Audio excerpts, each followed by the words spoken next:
Sometimes it makes sense to use an open sourced AI model, especially when you are touching on something that certain companies would think is like touchy or like try to censor you on. And I found that, I'm not trying to do anything like dodgy or illegal here, but like, so I'll show you an example. So like, here's a thread or a prompt that I built out with a bunch of results that I'm using in my app. And so I had this question about data enrichment. So like basically I'm wondering, how do companies go and use my email and then get all this information about me, and like how much does that cost, like what services are used, all that kind of stuff. So you're going to see here that ultimately, I had to use this Mixtral model, and this is because this is an open source model, and we have open source models available in the app. So like I can just show you here the models we have here.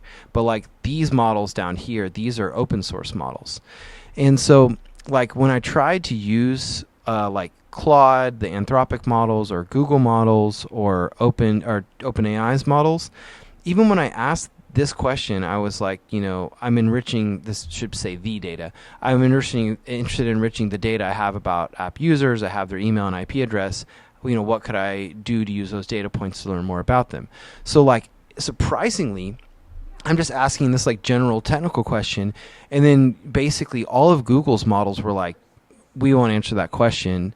Same thing with OpenAI, same thing with Claude. I was like, what do you mean? Like, this is just, this is like just technical stuff. And it was like, oh, it's unethical. I can't help you with anything related to hacking.